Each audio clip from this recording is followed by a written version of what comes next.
How's it going, everyone? I'm Keegs, and Star Wars seems to love releasing a bunch of shows that fall at just seemingly random places in the Star Wars timeline.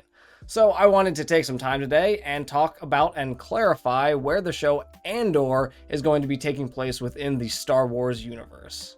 Now, this is a show coming out in August of 2022, and if you're a big Star Wars buff, you probably know that the title is referring to Cassian Andor, who is a main character in the movie Rogue One. He is an intelligence officer fighting with the Rebel Alliance, trying to take out the Galactic Republic, so that should give you somewhat of an idea of where this takes place. This show is actually set about 5 years before Rogue One, putting it at about 5 BBY, or before Battle of Yavin. 0 BBY being Star Wars Episode 4, The Final Battle, where they do the Battle of Yavin and blow up the Death Star.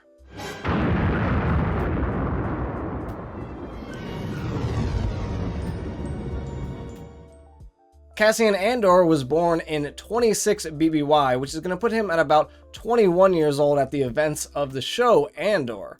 Though when he was 6 years old, his parents actually fought in the Confederacy of Independent Systems against the Republic in the Clone Wars, and they tried to bring it down, which ironically kind of succeeded. Obviously, the Separatists were brought down too, so it wasn't quite what his family wanted, so ironically, in a strange turn of events, now he's fighting with the Rebel Alliance to take down the Galactic Empire and restore the Republic. The show Obi-Wan Kenobi took place in 9 BBY, which would make Cassian Andor about 17 at the time of the events of that show, and it's very likely that he was rebelling in some form or fashion by this point in his time. Maybe not anything organized, but little ways here or there, I imagine he was probably rebelling.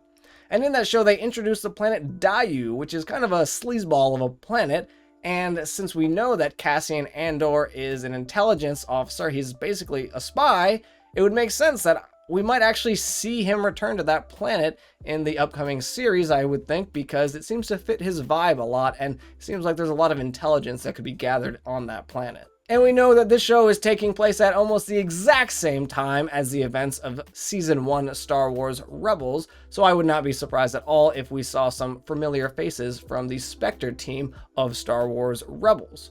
We also know that the Ahsoka show has confirmed a lot of the Spectre crew, so they have already been cast, so I think it's entirely likely that we might see them in this show. Though likely just as cameos, and pretty unlikely that they would have any larger role than that. Taking place about 15 years after the events of Episode 3, Revenge of the Sith, this show is about the beginnings of an actual organized rebellion starting to form. And this is presumably going to lead into Rogue One somehow and connect into there if it goes for multiple seasons. And that obviously leads into Episode 4, A New Hope, and the original trilogy. But I hope I was able to answer any of the questions you had about where this particular show falls within the Star Wars timeline. And please let me know if you had any further comments about when this show falls in the timeline. But I'm Keegs, and I will catch you all next time for some more Star Wars content.